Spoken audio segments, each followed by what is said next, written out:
Please.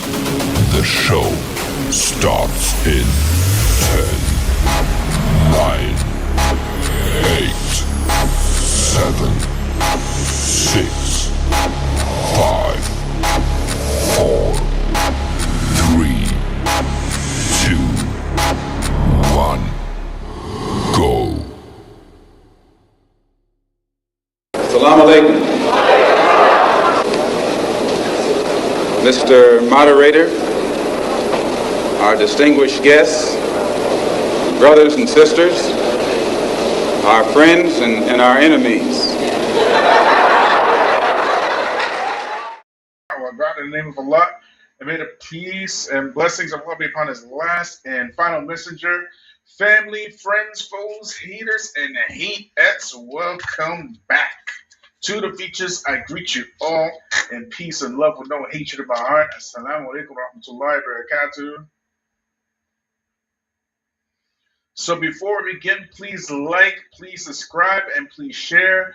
As you know, we got a lot of haters up in here. So family, this situation that's going on in Palestine. This round is something that's happened, several times in the past, at least in my lifetime. But this round seems a little bit on the different side. And usually the same type of things happen every single time something like this happens with regards to Palestine. And we wanted to be careful this time, especially this time, because this one is a little bit different. And we want to address this in a manner that deserves to be addressed. The reason is because Palestine itself is a very touchy subject. So I want y'all to, first of all, I want y'all to hit number one if y'all can hear me. Okay? Hit number one if y'all can hear me. We are going in deep tonight. You're going to hear some stuff that probably you never heard before. And we want to make sure that y'all are listening. Okay? So like, subscribe, share. Hit me up on Patreon. And let's get down to the nitty gritty. Okay? So family, before we begin, I want y'all to write the name of the country that we are talking about today, okay? This place, I want y'all to imagine a place, living in a place where your government can use all kind of dirty tricks to steal the land your family has owned and lived on for generations, okay? They can make laws to raise entire communities to the ground. Imagine living in a place where if your boys are just going outside, they are 6 times more likely to be shot by what they call police.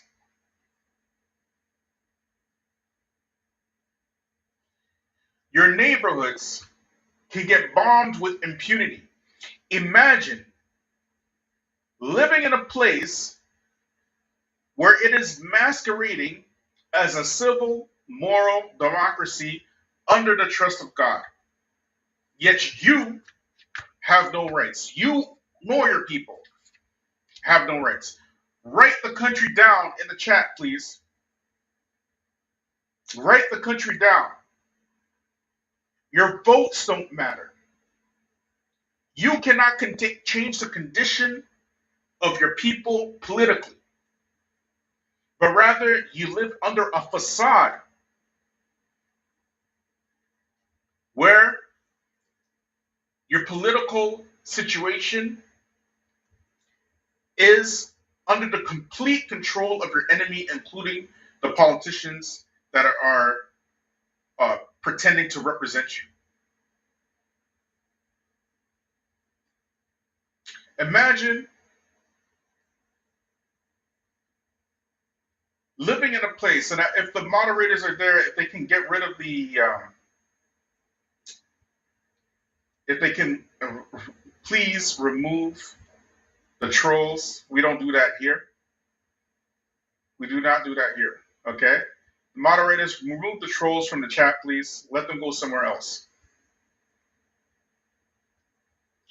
Imagine living in a place where every aspect of your life is completely controlled, including your food and your water. Including your food and your water. Write the name of this place in the chat, please. Okay? The government you live under will even poison your water. Okay? Imagine a place like this, where the government you live under would even poison your water. Your children will have permanent diseases.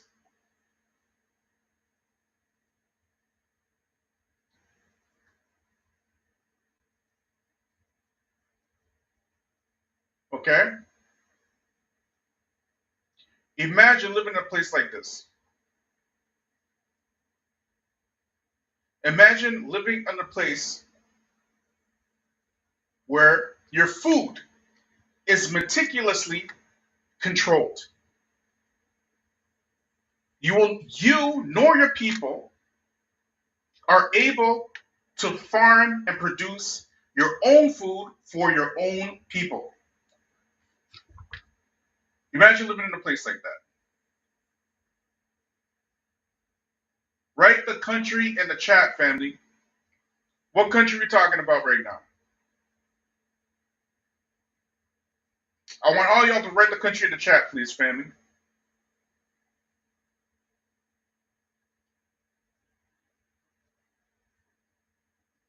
What country are we talking about right now? Imagine living in a place where even your movement, your freedom, your education are all aggressively controlled by a hostile enemy. And the second that you resist, the very same enemy uses every form of propaganda and all levels of propaganda outlets at their disposal to label you and your people as the criminals.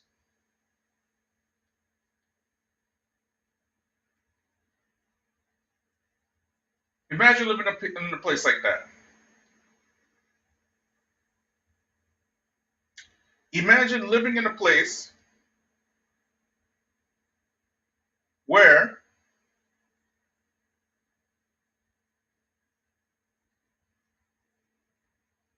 you have no control over your destiny, nor the destiny of your people, nor your children. And even the UN, whose laws that this country pretends to follow, turns a blind eye to the atrocities inflicted on you. And on top of it all, entire nation states are vocal and they aid your oppressors against you.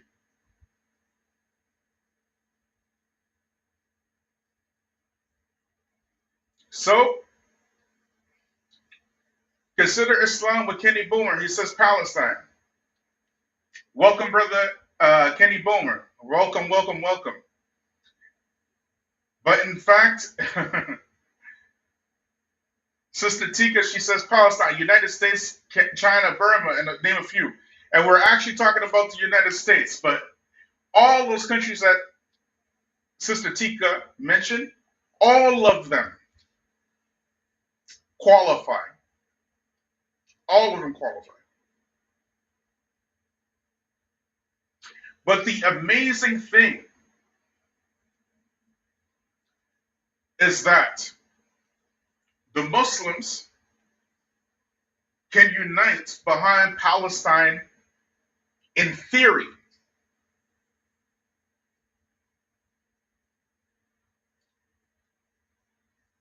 But in practicality, what ends up happening is the same thing over and over again. And this is where we're going to go. Because the solution for black folks in the US and all over the world is the same solution for even the Palestinians. If you're going to look at it practically. What happens is that every generation or so, for as far as back as I can remember anyways, every few years, and I mentioned this to a few brothers as soon as this happened, every few years, one of the resistance groups, such as Hamas or Hezbollah, it doesn't make a difference, they will do some sort of attack, random attack.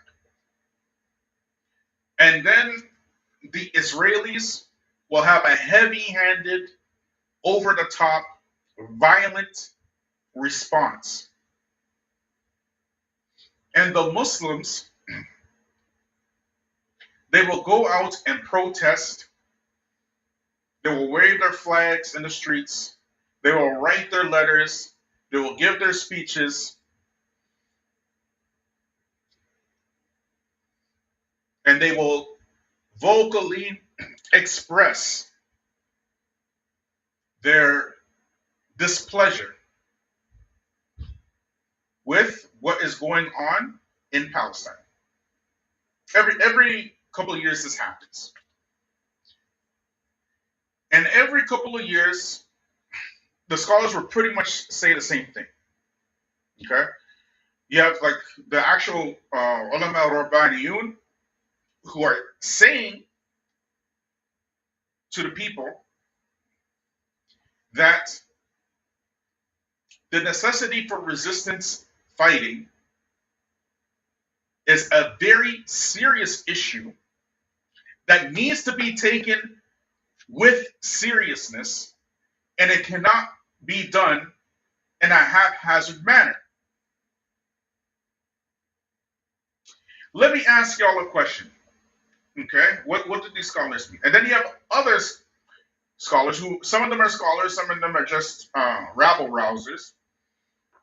But nonetheless, we will give them the right of scholars anyway, who say, let's go and fight. Time to make jihad or whatnot.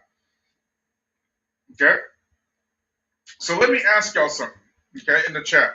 Which came first? The Prophet, Sallallahu, or the Masjid? Which came first? Put it in the chat, please. Which came first, the Prophet or the Masjid? Just put it in the chat. That's question number 1. Question number 2. Which came first? The Dawah or the Ummah, or the wider community of Muslims? Which came first? Did the community come before the Dawah, or did the Dawah come before the community? Which came first? And the other question is,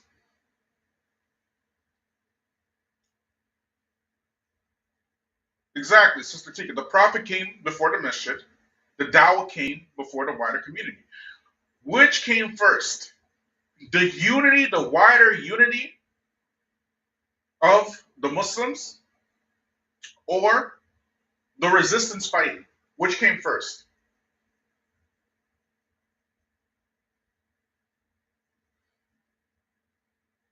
Which came first? Were the Muslims united behind a singular leader? Or did they just all fight all willy-nilly? Which came first? This thing that is going on in Palestine, throughout the history of that region, this is a fairly new thing. Deacon Adams said, exactly. The unity came first. The unity came first. Okay? For those of y'all who watch MMA, for example, you watch MMA, and what you see are two men getting in the ring, okay? And then they fight, and then one comes out victorious, okay? And then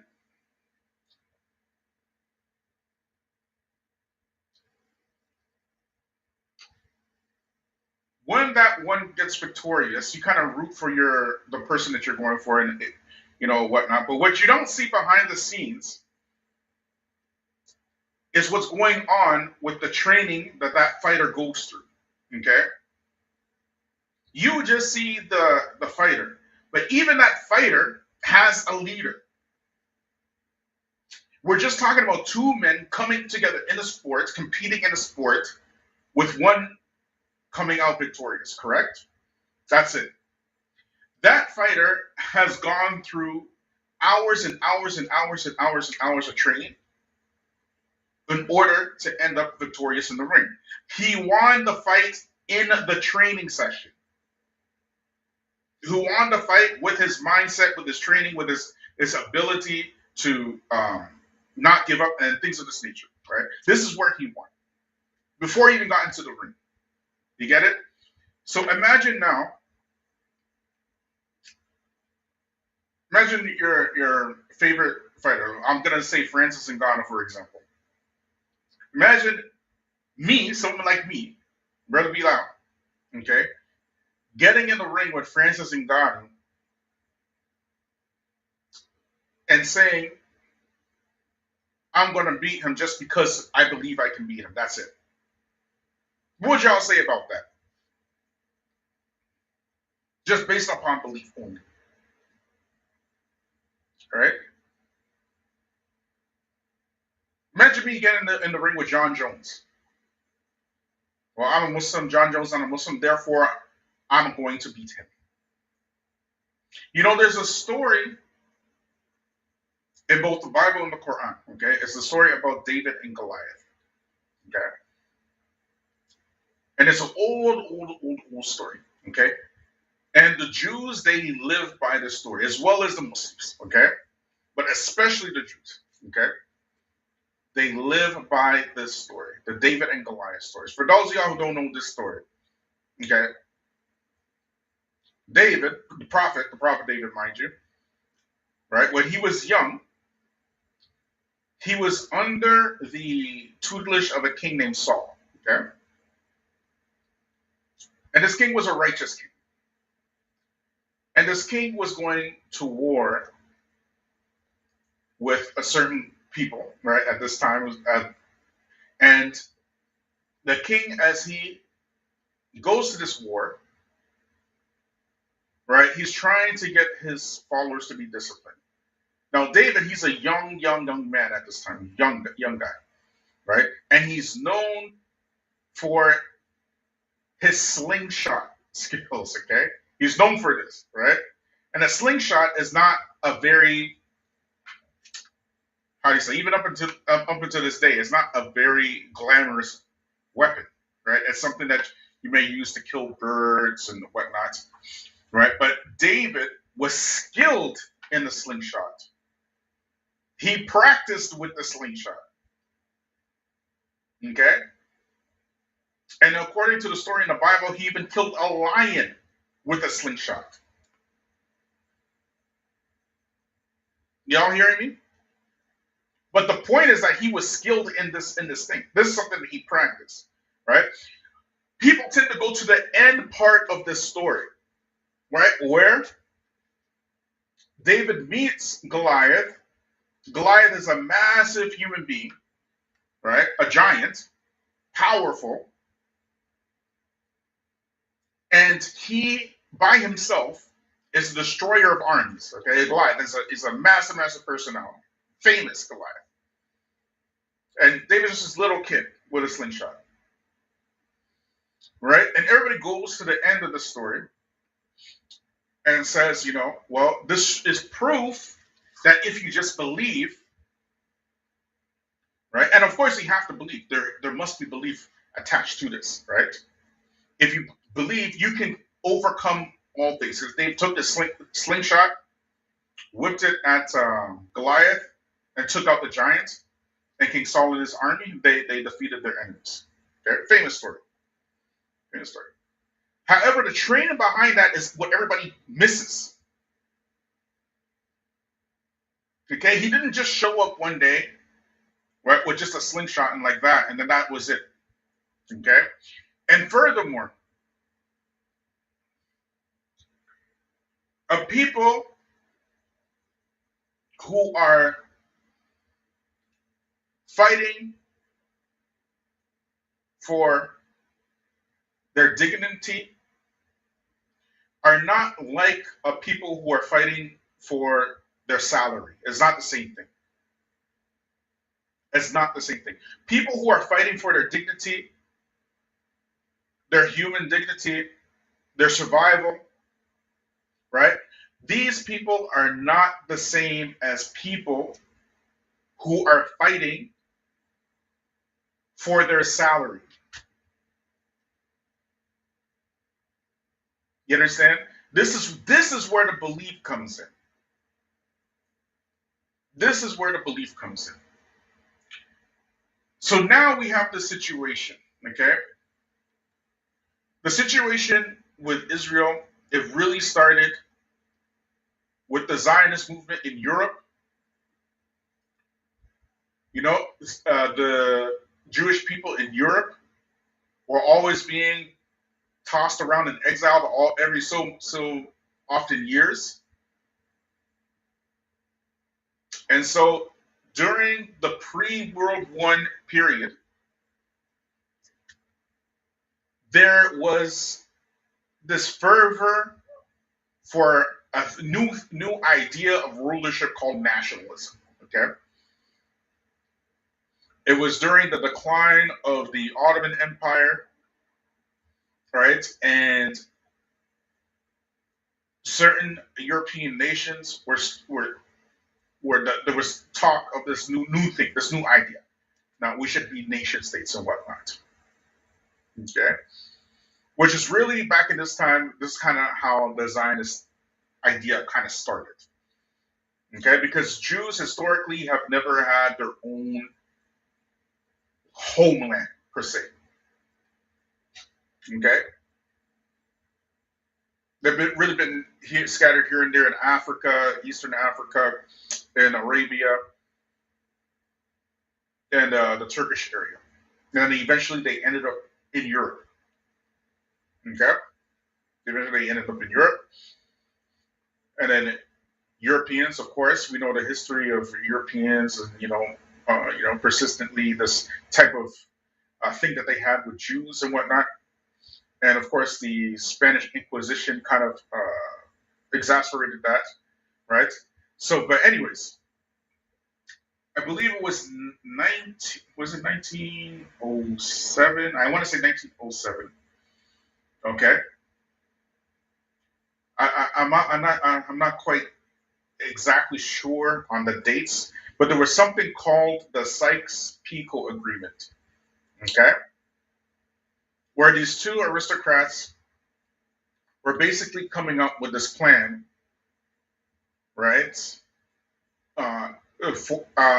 During I want to say during World War One, to give the Jewish people their own specific homeland, and they were looking at different places. And one of the places that they were looking at was even Uganda, but they kiboshed that, right?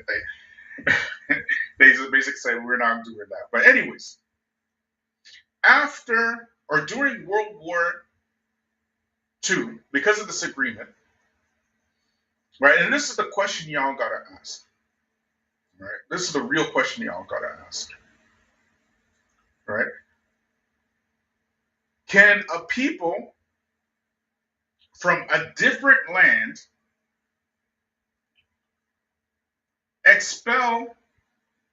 decide to go to some other land somewhere and expel the inhabitants of that land locally while making their own country on behalf of the people in the land that they're expelling. Can anybody do this in righteousness? The answer is no. Well, this is what happened with Israel. Exactly what happened, right? Look it up, the Sykes-Picot Agreement. Okay? But the point is that this playbook was already been done to the North American indigenous Indians, to the South Africans. It's already been done previously, okay? It's been done to, of course, the Western Africans, where not only did they steal the land, but they stole the people. We all know this. So these folks in Europe already had a playbook for this methodology. So how is it that your utopian elites can see this very same copy and paste model? They see it in Palestine, but Palestine only.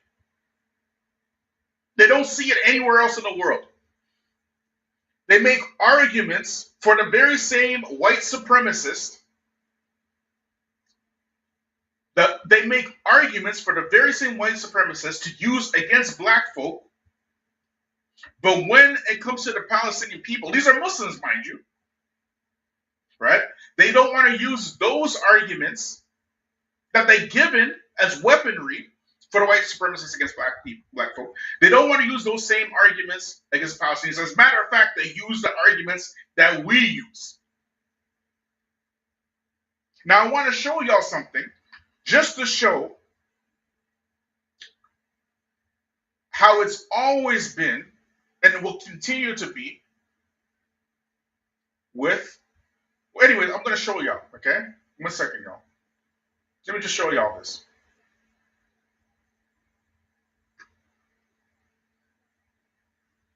Now watch this, y'all. We said, right, that the protesting is a regular thing, correct? Watch this. Watch this, y'all.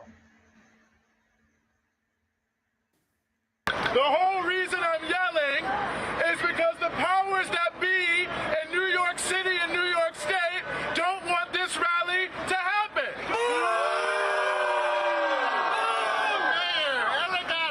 The mayor, Eric Adams, perhaps the police chief. We've seen that the governor has denounced this rally, but they don't want us to have any amplified sound because they don't want us to be heard by the people of New York, because they don't want people to know that Palestinians are right to stand up against occupation, apartheid. Resistance is not terrorism. Did y'all see that? Did y'all see that? This has always been our stance for Palestine. Always. Look how many black people in this crowd. And it's very clear not all of them are Muslim, okay? Obvious not all of them are Muslim. You will find Africans. As a matter of fact, the global south in general. And now what's different about this particular incident is that other countries and other people folk are now getting involved. You find the Hindutva in India taking a very strong pro-Israeli stance. They ain't trying to hide, they ain't trying to trip.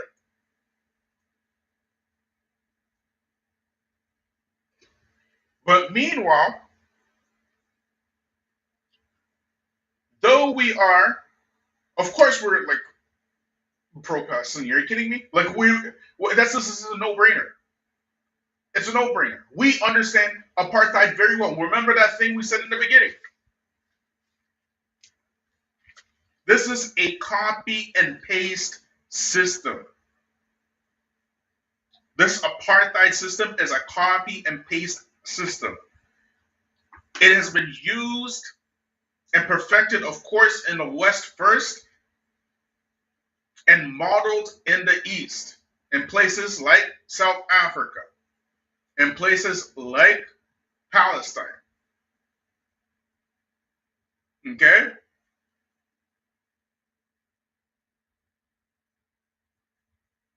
That's why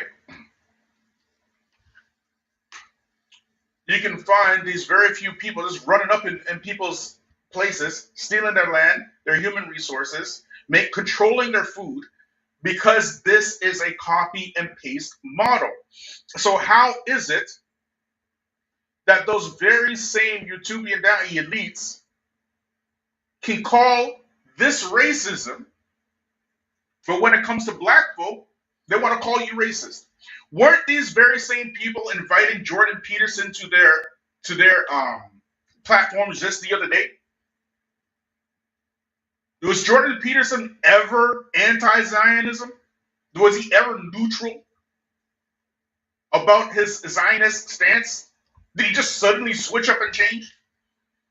Was Jordan Peterson ever pro-Islam or just neutral when it came to Islam? These folks were inviting Jordan Peterson just the other day to their platforms and throwing black people underneath the bus.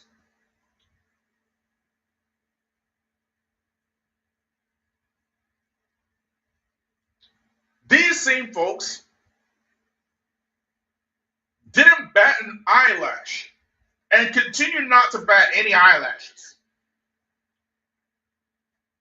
to black folks getting enslaved in Libya, getting kidnapped in Tunisia. They have nothing to say about that. Absolutely nothing to say about that. As a matter of fact, the slaughter of Ethiopians that took place in KSA had nothing to say about that. But let one of the scholars in Saudi Arabia say that celebrating National Day in Saudi Arabia is a religious duty. All of a sudden, here they come. Here they come. Oh, look what this scholar said, right? About the religious duty of celebrating National Day. Oh, look at Saudi Arabia celebrating Halloween. Oh, look at Saudi Arabia inviting all of these superstars to the country. Here they come. Here they come.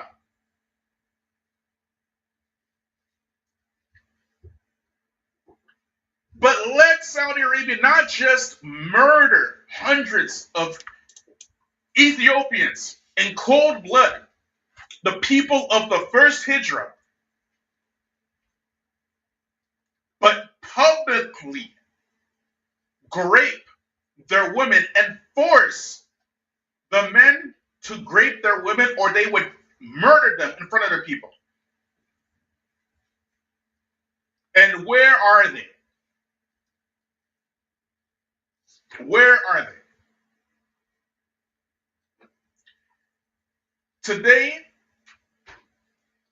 the focus is on Palestine. Our brothers and sisters in Palestine. Today, we focus on them.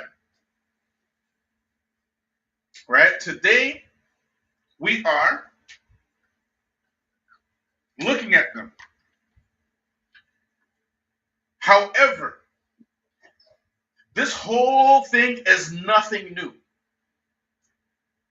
And unless the Muslims are willing to take accountability for their own wickedness and evil, it's just going to continue. As a matter of fact, it'll probably get worse.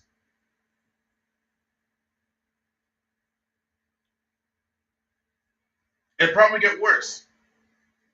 If you're looking at your one set of Muslim brothers with total disdain and uniting with the enemies of Allah Himself to make arguments against the creation of Allah, black folk,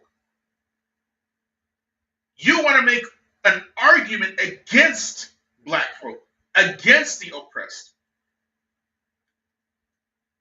But you run to the defense of Palestine, not because it's the right thing to do, because it is. It is the right thing to do. But because it is expedient to the growth of your social media channels. We could have jumped on Palestine when it first came out, like everybody else was. We could have done that. But this is a serious thing. There's human life involved.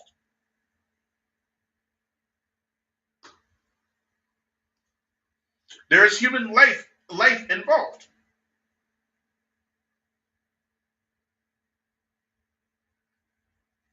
These are the same people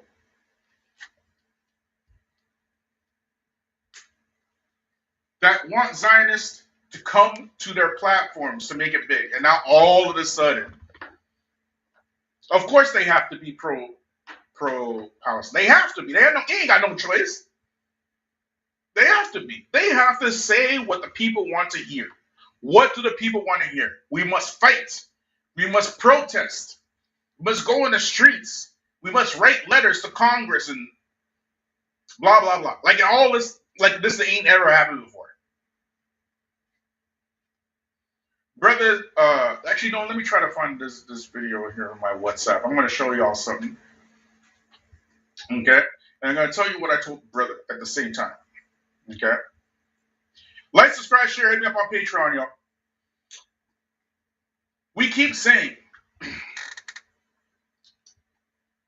that the black struggle is the Muslim struggle. The reason why Europeans sided so hard with Israelis over the Muslims, the reason why they did it is because even though they historically never liked no Jews, okay, historically didn't like no Jews, okay, they have a long history of getting kicked out, exiled, killed, whatever. Look at the Crusades, what they used to do to the Jews, okay, long history of that. Look at the Spanish Inquisition. When the Jews were under Muslim rule and Muslim empires, they were living in peace. It's always been like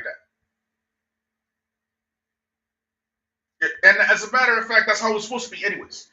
Anybody under the authority of the Muslims, who's under the protection of the Muslims, will have the rights protected, right? That's how it's supposed to be in Islam anyways. What you find in history, of course, is that you're going to have good leaders, you're going to have oppressive leaders, and the majority of the time throughout history, you're going to see oppressive leaders. That is the nature of leadership. Muslims ain't figured that out yet, okay? They ain't figured that out. At least in America, they ain't figured that out.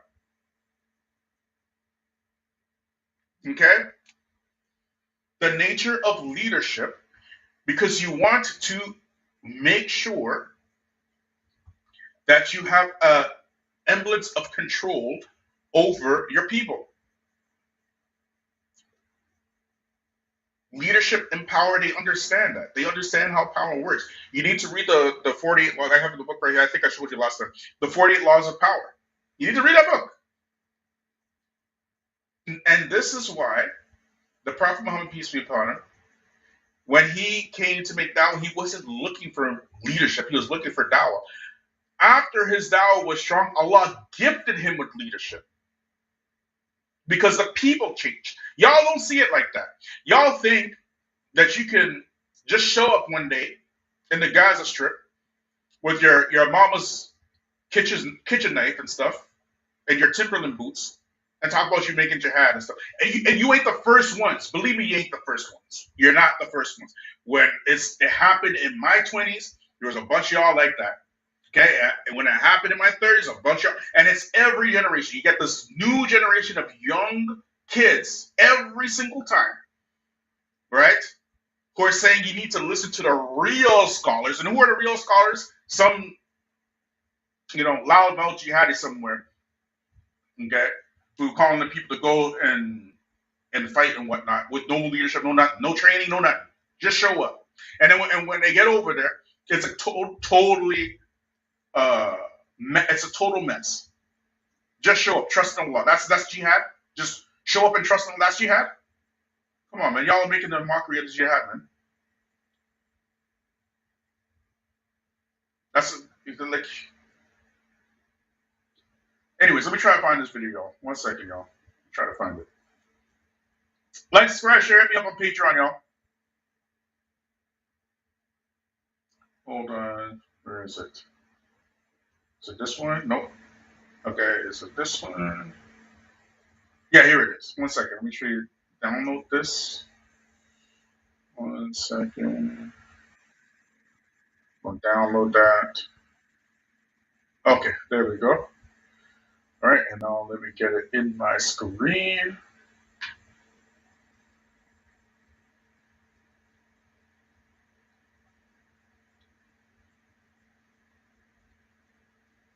One second, y'all. So, anyways,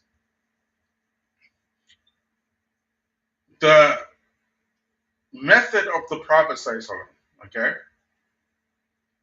is a very, not only is it a proven method, but it's a method that will basically bring success until Yom Qiyamah, the way that he did it. If you want real success, you have to do it like he did it. Y'all get me? So this video here is going to have a little bit of language issues. So if you got your kids, right? Hide your kids, okay? Hide your kids, okay? I'm just warning y'all for now, okay? Then we're going to talk about this video here, okay? 1 second, y'all.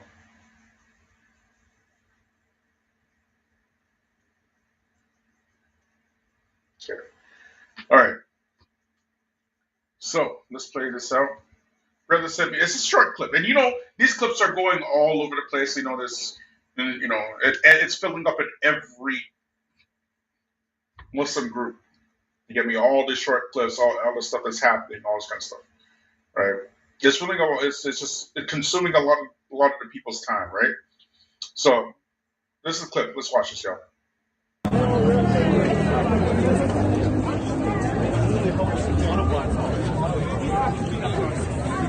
Why are you looking at that? We're just looking. Look at that. Look at that. Yeah. Look at that. Yes, and look at that too. Your ugly dress. You live in America dressed like a normal person. Not like ISIS. Hey. Look how you look like ISIS. Get back to your side, man.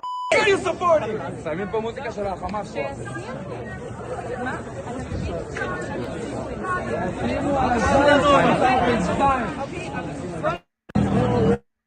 All right, so y'all seen the clip,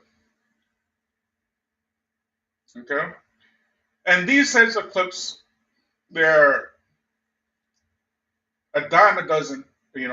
They come from both the Israeli side, they come from the Muslim side. You're going to see them all over the place, okay? So, the brother, I asked a question, right? And this is the question I asked him. I asked him, okay, which is better? Getting up a half hour before Fajr and begging Allah for mercy and help, or walking around for hours on end with picket signs begging the enemy for mercy and help? Now, and I want y'all to answer that question for me. Which one is better? Getting up a half hour for Fajr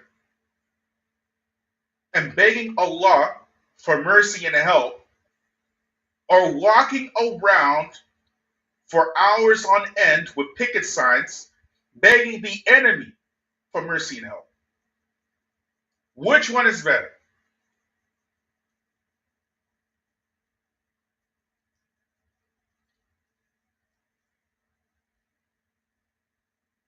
I'm asking a serious question here.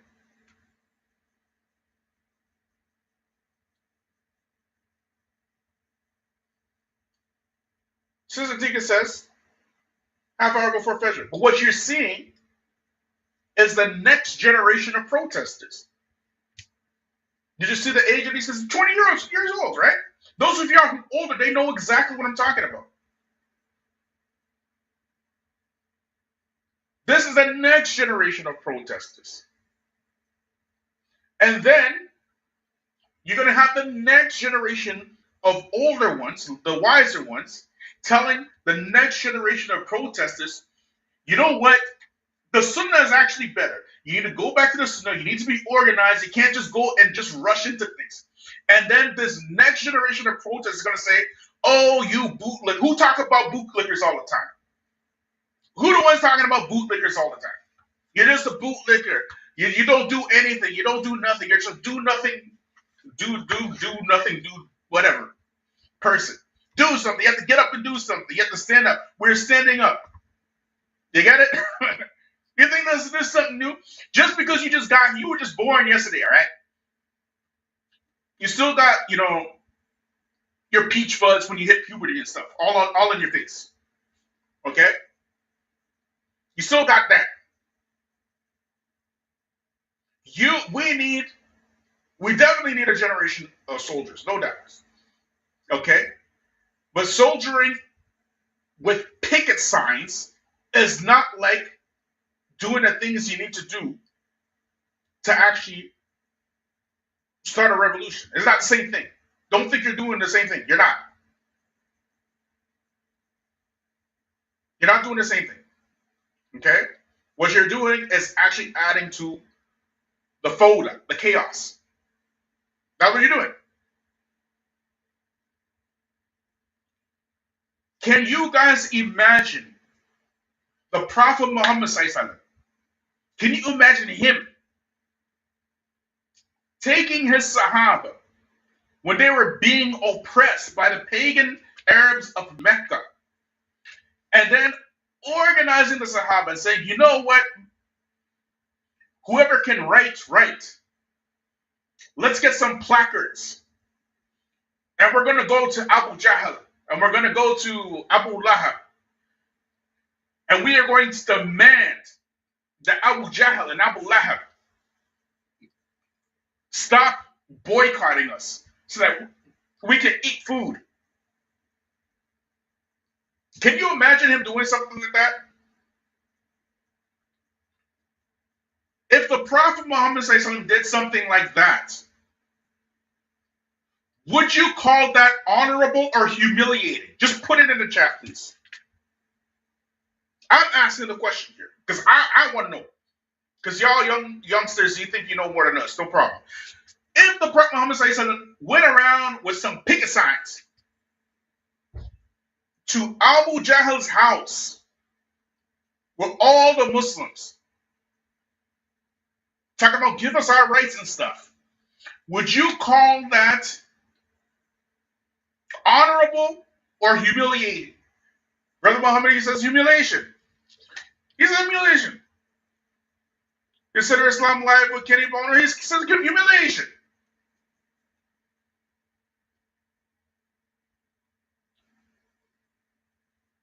Everything known as not an honorable approach.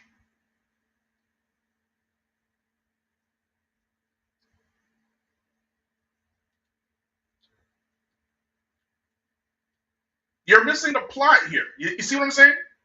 You're missing stuff. What helped the Prophet say something? Allah says in the Quran very clearly, when you're going to jihad, prepare yourself with weapons like the enemy. What is the enemy preparing themselves? You know what these Israelis, they preparing themselves? They getting $3 billion a year. From the United States only. That's not including their NGOs and their nonprofits and how they, Jewish people, they're incredibly charitable, and Allah Himself has ordered the Muslims to be charitable. Correct? Do you know when Allah is telling you to give charity, you will not lose it? Do you know this is the haqq, that charity actually increases wealth? Jews figured that out a long time ago. They are some of the most charitable people on earth. They will give. They will. And that's one of the main reasons why they're so rich.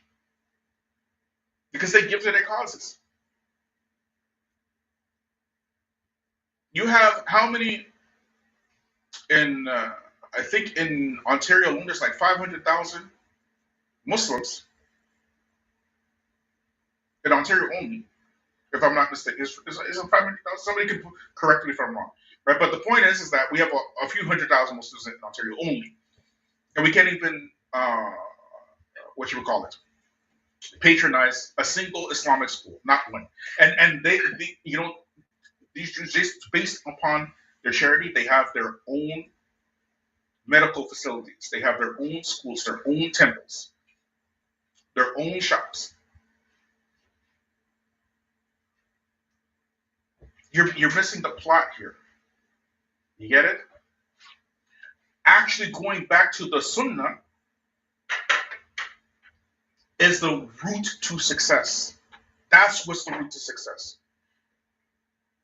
You're not seeing it. You're not seeing the connection between your good manners. You're not seeing the connection from actually calling the people to Allah. You're not seeing the connection between actually training, and these type of things. And how that is connected with strengthening the ummah at large. You don't see it. You think that strengthening the ummah is yelling and hollering and insulting some Zionist somewhere, right? When he is getting $3 billion a year to bomb and deplete the Palestinian people, and that very same enemy that is giving them $3 billion is also giving Egypt billions, Muslim country, to make sure the Gaza Strip remains exactly what it is. The second most funded country in the world after Israel by the United States is Egypt, for that purpose. But you're not seeing the connection here. So you're not seeing that the movement or the revolution that we have, it has to be a grassroots movement. If you're not changing the people, you're not changing anything.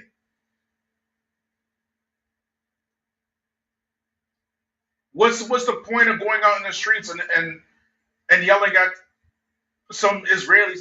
What is that going to solve? Except for maybe you just, release some pent out frustration. So, Mabruk. Okay? Mabruk. Thank you. Earthy Nomad said it exactly. The revolution within. This is jihad from within first. All of this is directly connected. It is directly connected. If you are not connecting your success, your personal success, right, with the religion of Allah, then how are you going to be successful in expelling the enemies of Allah? How are you going to be doing that?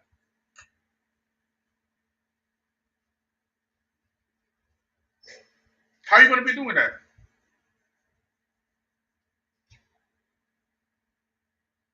If you're not changing the people are not changing anything. Jazakallah khair. Bilal heard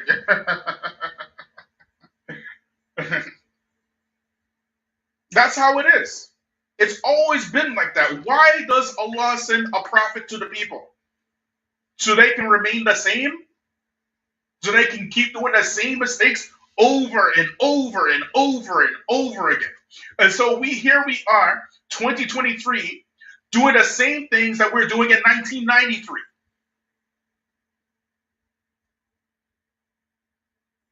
And we're not making the connection. And the truth is, internally, we really do not believe that the Sunnah is actually the path to success. And so the humiliation is not coming from no Zionist Jew somewhere. It's not coming from no American foreign policy somewhere. It's coming from Allah directly. He's trying to wake you up. He's trying to wake the Muslims up.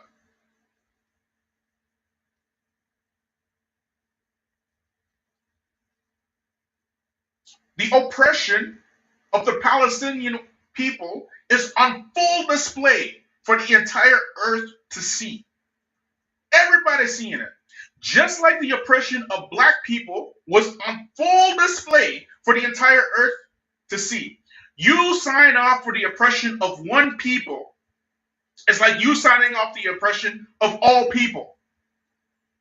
You're not making that connection.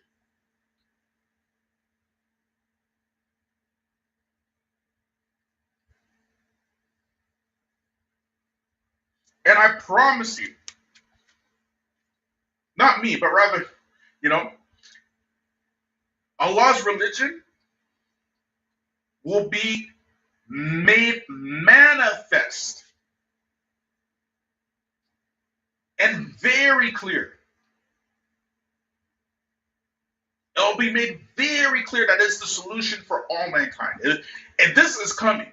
And it's going to come through a lot of pain first. Because when it's all said and done, everybody will be left with no other choice but to be dependent strictly on Allah. You know, when Islam came to the pagan Arabs at the time of Jahiliyyah, you know, those pagan Arabs, when they started becoming Muslim, they really thought and they believed and they knew that there was no other blessing that they could even imagine better than Islam.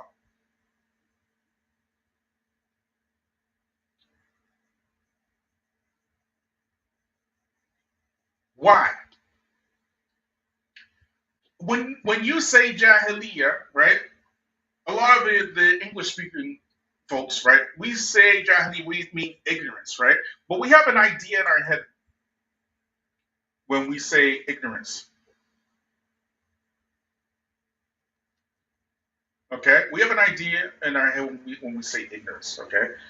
When an English person hears ignorance, they mean like maybe he don't know how to read. Maybe he's like a gold tooth wearing rapper or something like that, ignorant. But the time of Jahiliyyah was deeper than that, right? The time of Jahiliyyah, it was much deeper than that. And I say that the children of slavery in the West, they are the modern day time of Jahiliyyah pagan Arabs. And once they have accepted Islam wholeheartedly, as Allah has commanded, they're going to see it as the best thing that has ever happened to them. They will. I promise you. Just like it's the solution for all people. Because when Islam came, it came for the answers for every single situation you're in. If you're suffering under oppression, it has the answer. If you are the oppressor, it has the answer. If you are a man, it has the answer for you. If you're a woman, it has the answer for you. If you're black, it has the answer for you. If you're white, it has the answer for you. It has the answer for all people. Okay? They saw it as the best thing because the Jahiliyyah that they were living under wasn't just not being able to read, and they didn't know how to read, much like a large part of the black population don't know how to read. But it was the things that they were practicing. They were practicing the arbitrary killing of each other through tribal war. Do we not see this in the black community? And we mentioned this already, I think yesterday or the day before. Do we not see this happening in the black community with gang violence? They were practicing some sexual deviancy. Do we not see sexual deviancy being practiced in the black community? They were practicing all kinds of things that were debaucherous, and the whole world saw, whoever came across these pagan errands, they saw them as the armpit of humanity. Hopeless, useless people. Allah took this Islam, and I want you to think about the most pathetic person that you could think of in your mind. The crackhead, the prostitute, the one who is alcoholic, the one who is promiscuous. Think about all that. They had a resemblance to this type of people. They had the alcoholics. They had the promiscuous. They had the murderers. They had the highway robbers. You name it, they had it.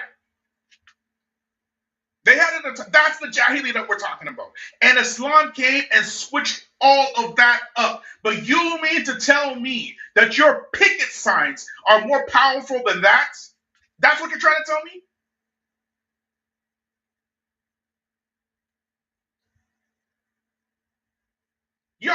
See, the thing that comes with youth is hastiness as well.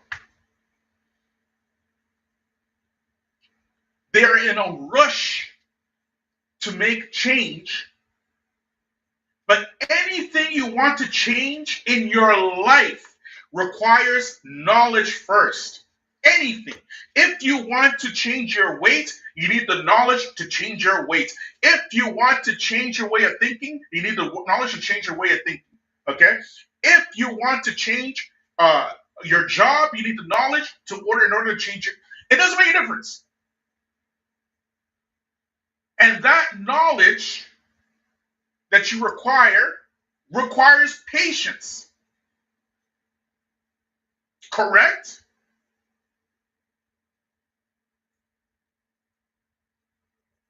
You need to tell me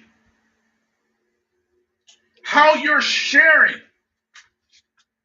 videos like these emotional type videos to get the people riled up. How is that changing the situation of Palestinians being bombed into oblivion?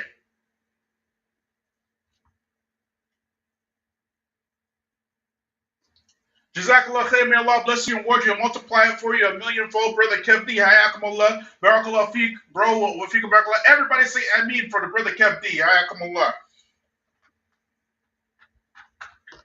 Everybody say ameen for the brother Kevdi. Look at here, family.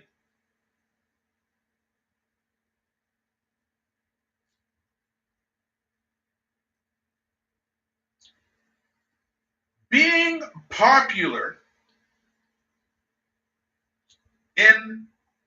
on Earth, okay? Like, for example, on social media. Being popular on social media requires certain things. Either you have talent or you have a certain type of look, or you have to be willing to shuck and jive and butt shake and booty shake and appeal to the emotions of people. And the vast majority of your YouTubian elites, that's what they do. We need more admins for the brother Kempty. Come on, y'all. There's only 3. Let's go. More admins for the brother Kempty. Let's go. Come on, man. Look at here, family. Your YouTubian elites, the reason why they are popular is because they are willing to sell out. That's why they love to invite the most popular other YouTubians who are not in Dawa into their channels. That's why they can go to a Valuetainment pro-Zionist channel. That's why they can invite a Jordan Peterson pro-Zionist, anti-Islam personality to their channel. That's why they can do that stuff. That's why they can go and openly call to alt-right politics, because it's popping, because it's selling, because those are the folks who are monetizing the social media sphere right now. They are throwing money at anybody who can spin an alt-right agenda. Okay? That's why they can do that. You get it? But the people who are popular in the heavens are not afraid to tell you the truth. There's a big difference. There's a massive difference. People who are popular in the heavens are unwavering, are unshaking. They don't go in front of their enemies and beg them for freedom. Did Musa go to Pharaoh with a picket sign begging him to free the Israelis? Did he do that? Did the Prophet Muhammad beg the pagan Arabs? Like, what is this?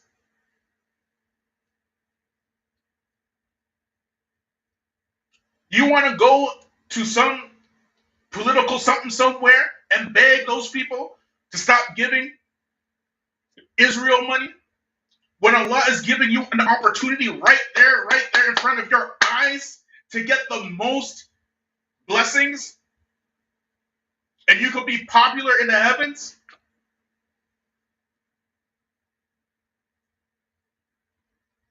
Y'all are tripping. Sorry to say it like that. Y'all are tripping.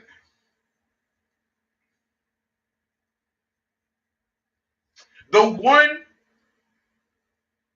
who woke up without telling anybody that he's doing this, and he woke up a half hour early before Fajr without telling anybody, without anybody having to tell him, and he just made 2 raka'at for the oppressed in Palestine, for the oppressed in Libya, those black Africans, okay? For the oppressed in Ethiopia, for the oppressed in Sudan, for the oppressed in Tunisia.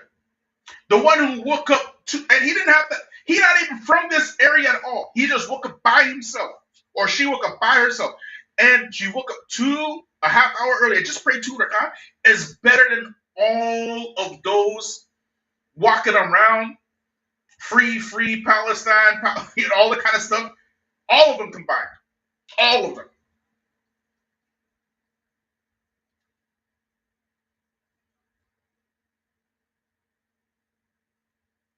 Every last one of them.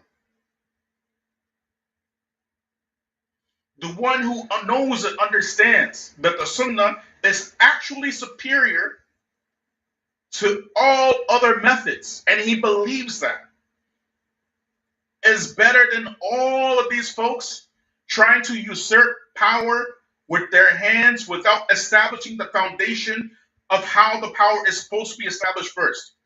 How do you go fight without no leader? How do you go fight without no training? How do you go fight without, no weaponry or nothing like that? You just showing up, like what happened in Syria. Just show up by making jihad. Not knowing that you are actually being played by other superpowers so you can actually do that stuff, okay? There's an entire business model behind this. It's called a military-industrial complex. Hello, Jello. And so, American weapons end up in the hands of both ISIS and the Syrian, resistance or whatnot. Both of them.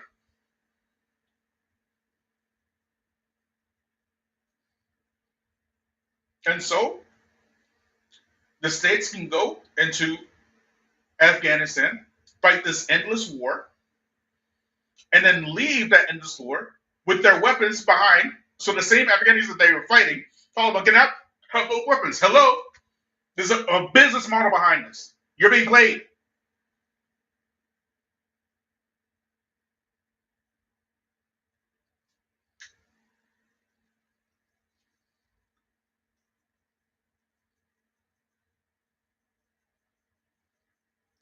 See, early man made a point. I know pro-Palestinian Muslims who don't pray and treat people badly.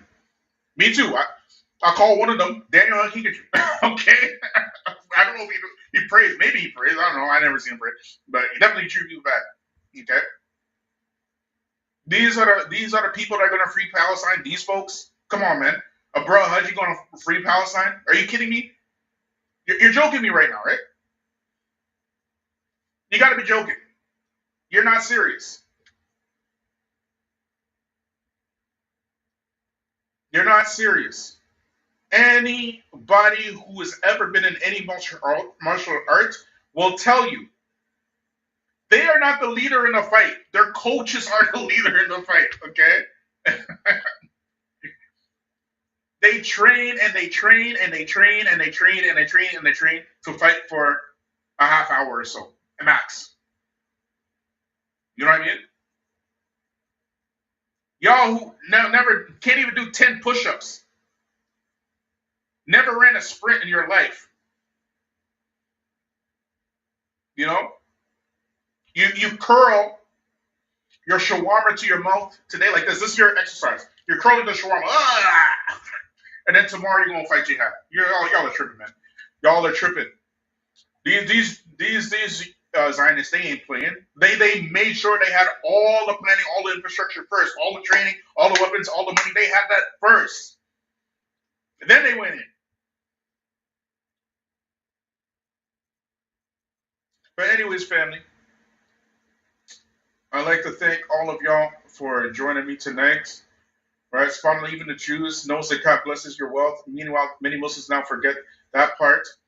And the hoarding are not helping each other through zakat, but they're protesting instead. Yeah, zakat increases your wealth. Not just zakat, even sadaqah increases your wealth. Y'all ain't seeing the connection though. Y'all ain't seeing that. You don't see, for example, we talked about over here on this channel specifically, right? That what black Muslims should do, instead of begging the people for money every Friday, they should take that money and put it into their own youth. Give them money to go to university. Give them money to go to college. Give them money to go get a trade, something. Give them money, right? Make those youth have skills. When those youth get those skills, when they finish college, university, the trade school, what do you think they're going to do with that money when they get their own money? Where do you think they're going to put it? They're going to give that money to who? The masjid, correct? And then if you do that enough times, you're not going to have to beg anybody to keep the doors open to your masjid. But what you're doing is you keep asking poor people to give money that they don't have to a masjid that you can't keep the lights on. You get it? You're not seeing the play. Did not the Prophet Muhammad say something? Did he not strengthen the wider Muslim community with this type of sadaqah? To the point where the Muslims they end up with no debt, they end up with land, they ended up with with wealth because of sadaqah. But you're not seeing the question that the link. You think sadaqah, for example, is paying somebody light bill or rent for 1 month, or just giving it to the message that the message can pay rent 1 more month. That's not sadaqah. That's ridiculous. That's not a plan. That's not anything. That is not anything. You're not planning to get out of your situation. You're planning to keep your situation going. You get it? Anyways, I'm just 1 second. We got Brother Abdullah in the back. 1 second. One second. 1 second. Okay, 1 second. No, 1 second, y'all. We get Brother Abdullah in here.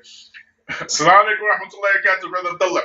Walaikum assalam wa rahmatullahi wa barakatuh, brother. I greet you with assalamu alaikum with everybody who is on the broadcast. I was on the broadcast too myself, listening from beginning up to now. And then when you say Jazakumullah khair, guys, I was like, let me jump on before it gets out.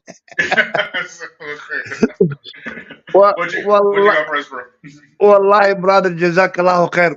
Where should I begin? I mean, if I even take your very last point of like the sadaqah from the masjid and just strengthening from the community. This is what they get from the taxes, the Western. When they tax people and they give poor people, like, the tax, and everybody now, the rich people are saying, why are you taking the money away from me and giving to these people? I really don't care. This is where they got from. This is how you build a community. The overall community, from the seniors to the young ones to the people who cannot afford a living. This is how you do it. What do we do instead? You were just giving it to the masjid. Give the masjid, let them pay rent, let them pay lights, and that's it. No. We don't even give it to the masjid. We build a masjid right next to it, and then we don't. And then we shout each other out. Yeah. And then we don't pray to the masjid at all, as if it's like from a kafir people. Seriously. And I'm like, we don't need no more masjid. One masjid is enough. That's a fact. Yeah, one masjid is enough. Let's just get together, put our resources together. Yes. Wallahi, brother, when I was living in Milwaukee, I used to drive cab and I was in college and I was playing basketball too. I would pick up a Russian Jew that just came yesterday in Milwaukee, east side of Milwaukee. He's driving a nice car. He has a nice apartment. And I would talk to them. And I'll be like, hey, brother, if I'm not mistaken, you just got here yesterday. I'm here 7 years already. And he tells me the Jewish community that he belongs to from Russia and Ukraine brought him here. They paid his way to here. And they bought him a nice car. They gave him a house. The system that you mentioned, that they have their own schools, their own everything. And this guy, now when he gets a job and he's making it, he's paying it back to their society. He's putting it back in. That's so his cousin. So his cousin is supposed to do. That's the point of it. Exactly. So his cousin in Tel Aviv can come, and his sister can come, and his grandpa can come. Yeah. And what do we do? We ask each other, how the hell did he get here? We ask each other, how did he get here?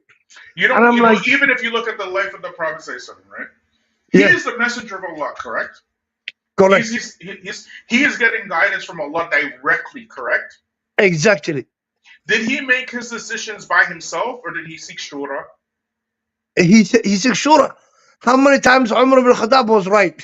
Ayah of Quran was revealed that he was right. When they were doing, even the Prophet he mentioned about doing this, an entire book in Sahih Bukhari, Kitab Tijara, the book of business. Yeah. Right? Yeah. Doing business in Islam, right, is a form of worship, bro. Right? And nobody's seen it. Nobody's seen the best form of worship. Yep. Yeah. It gives you the ability to even give that sadaqah and to fold it itself and to create something bigger. And because you're not being dependent upon others. Sahaba, they're doing business by themselves, like they're trying to start something just by themselves. They're doing it in groups together. They're always doing it together like this. You know what I mean? The Muslims today, right? The reason they think that paying bills is the only form of sadaqah that we have, and what you are doing by paying bills is you're helping your Jewish or your Italian landlord. You're not helping yourself. You have to come up with a strategy to own the things that you want. You have to own your ministry. You have to own your schools, right? And you have to be able to patronize them. You know what, brother? That's where the individuality in Islam comes from. If you take care of yourself, you take care of your brother, you take care of your family, and then you become a community. Yeah. But if every person wants to depend on the community, where are we gonna go? Yeah. How You are we can't gonna run a succeed? community like that. You can't do Yeah, that. how are we gonna succeed? The thing is, and I'm glad you mentioned this point earlier too. Mm. I just had it in my mind and kind of slipped away, subhanallah, from my mind. You mentioned this point earlier. You said you mentioned the welfare system that America gives to Israel, Mhm. and then who is number two? Egypt. Yeah. Who is number three? Pakistan. Mhm. Who is the so-called nuclear power Yeah. of the Muslims? Nuclear power of the Muslims. Yeah. They've been put to sleep. They were told, "I'm being your business. Shut the hell up. You can't go against me." Exactly. So much so that they're sending even money to Pakistan right now to push LGBT in Pakistan. Pakistan got to be the first Muslim country to push LGBT. Can you imagine? And then in Pakistan, they have the first beauty pageant going on right now. Mhm. I First didn't know beauty that. pageant. This I did Yeah, not know. I was reading about it the other day, and Mm, some of them are mad, and this lady is saying like, what is their problem? And she's mm, Christian. mm, She's Pakistani Christian in Karachi. mm. Yeah. And then they're saying like, and some guys are pushing it. They're saying like, now we have the beauty pageant in Pakistan, and I'm like, Subhanallah, where are we going? We are just going backwards, backward after backward after backward. And But the thing is, brother, that's why but the uh, movement. one point I wanted Go to ahead. bring, one point I bring to your attention was, and to our brothers and sisters listening, there is a kind of what they call conspiracy theory going on the internet. But to me personally, I don't think it's conspiracy theory. When you look the Palestinian situation right now, how many years Black Americans have been demonstrating and picketing? Yeah. Yeah. What have we what have we gotten through? What did they get even 1 degree of sympathy? And now there's a new uh, there's like a black awakening where black folks they're not doing that anymore. I Right? swear to God, wallahi, I was thinking about that today. Yeah. I said Africa finally said to the West, yeah, they give them the middle finger. Yeah. I'm like, when Muslims and Arabs, when are we gonna? They come into CNN and all this news, and they go like, "Oh, the Yehud are this, the Israelis are this. Why can't you see their side? Why can't you see they've been killing people 100 years? Now we killed only 6 people in one day, and the whole world is in like, you know what I said? Yeah. The kuffar, they are speaking as one person right now, Yeah. wherever you see them Hmm. from Ukraine, from Ukraine to the United States, they are speaking with one voice. And I'm like, okay, right now, this is the time we're supposed to take the stand as Muslims and say, like, you know what? We're not gonna even protest for you. We're not gonna seek nothing from you. Screw you and go whoever you want to go with. We really don't care. Yeah. And And it's it really at that point right it now. It's at that point we can do nothing about it. and also, brother Abdullah, if you're not connecting your movement with Allah Himself, right? Oh, You have to be under the favor and the protection of Allah first. brother, You get you me? know what Allah said? You know what Allah said? If we abandon our religion Hmm. and the kuffars, we get into a fight, it's Yeah. gonna be man to man. Allah Yeah. told us that. Yeah. Man to man. Hmm. You go ahead and fight with him and you have nothing. You're gonna lose. And they're gonna come out winners. And some of the weakest link in us ask always, why are these kuffars winning? Why do they have everything? Why do they have the world? I'm like, brother, do you see how they take care of each other? They Yeah. don't even envy. They don't envy each other. They don't push each other out. They talk to each other with Well, here's mercy. the thing. Here's the thing about that statement you just said, brother Abdullah. When you said they don't envy each other, they don't hate each other. The truth is, they do actually envy each other. They do Oh actually, yeah, they and do envy each other. But and when it comes to Allah us, mentioned that in the Quran, right? yes, when it And comes to He us, also mentioned yep, that you think that they're united, but their hearts are divided, right? exactly, exactly. But when it comes So, to us, Allah said, وَقُلُوبُهُمْ شَتَّى. Their mm, hearts are against on each other. Don't Yeah. think they are on the same level. He said, Yeah. وَقُلُوبُهُمْ شَتَّى, and they themselves. But right now, when it comes to Judaism, Christianity, Mhm. even though did you see the Jewish people that was spitting on the Christians, just like the Palestinians? They were spitting on the Christians that went there to worship. So here's the thing, brother. Okay, Yeah. is that when you look, when I was telling you that these people, they're really not. It's not as united as you think they are, right? It's not Yep. like that, right? Yep. Can we as Muslims be successful when you have Muslims making the blowing the horn of white supremacy for the whole world? Can you have unity amongst the Muslims like that? Can you have unity amongst the Muslims when No. they No way. have a preference for certain people groups because of their whiteness over the darkest skin? Are you gonna have unity? Look at the example of the Prophet ﷺ, right? How he loved the Muslims no matter what color they were. And he propped up whoever he would prop up, black, white, it doesn't make a difference, right? He gave the honor of calling Yadan, of course, to Bilal. Everybody knows about Bilal, right? But Yeah. but him giving Bilal the honor of calling Yadan was also a political statement and a statement through the entire Arab Peninsula, right? That there's a new day coming. To wipe out their Yeah, Jahiliyyah, to yeah, wipe out their Jahiliyyah. right about the Jahiliyyah, right? Yep. You know, Yes. here come the Muslims in 2023 talking about critical race theory is Marxism. Muslims saying this. Subhanallah, Subhanallah, Muslims, and then supporting it, and then that's taking support. the other side, Yeah, and then taking the other side. yeah, and inviting pro-Zionist Yeah, kuffar to their channels, and going to the pro-Zionist kuffar their channels, and then brother. inviting like Well, this is the ummah that's going to bring success to Palestine. This ummah. brother, wallahi, nothing in this world happens as coincidence. Hmm. Allah says there is no leaf on a tree that falls down to the ground unless He knows the reason why. There is nothing coincidence. Wallahi, Allah is showing us right now. The sign is right in front of us. If you talked about this point earlier, you said while black people have been done this to more than 10 Or decades, yeah, 10 centuries, not yeah, decades, 10 centuries, mhm, 10 centuries, mhm, and the rest of the world was watching. mhm. Which means, like, if it doesn't happen to me, I really don't care. Yeah, If it doesn't happen to me, I really don't care. It's not my problem, right? mhm, Right now, what is Allah showing to the West and us? mhm, Look at Ukraine. yeah, Where you go, Ukraine flag was there. Ukraine has the right to defend themselves. yeah. Oh, Palestinians and black people don't have the right to Right defend to defend themselves. themselves. Yeah, When it comes to us, yeah. Malcolm X didn't have the right to defend his own people and himself, and you took him out in a daytime. Yeah.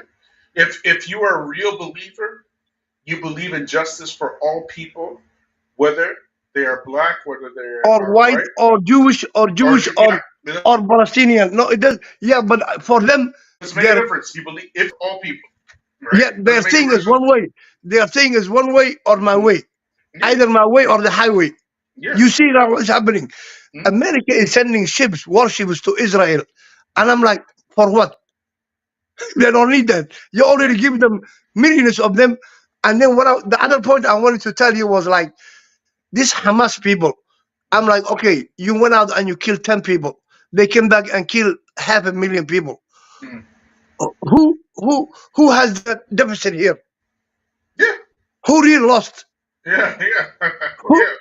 But who really? I'm you like, know, but the geopolitical landscape now is different from those days, right? Because we've seen this happen like, at least, and I think you're a bit older than me.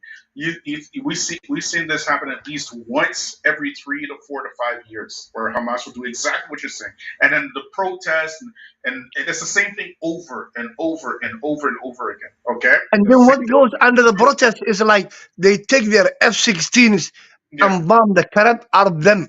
And yeah, they kill at least 30, 40, 50. And yeah, you know what I thought? I swear to God, I thought this is the point where the whole Palestine will be eradicated. yes, And no yeah, one will be able to stand up. Yeah, take a flag and go picket lines in downtown New York and see if you can change anything. yeah. But I'm like, this time is, I think, is different Brother Abdullah, because the geopolitical landscape right now is that you have this power coming from the east, right? And the power from the west is quickly diminishing. You understand? So now, Yeah.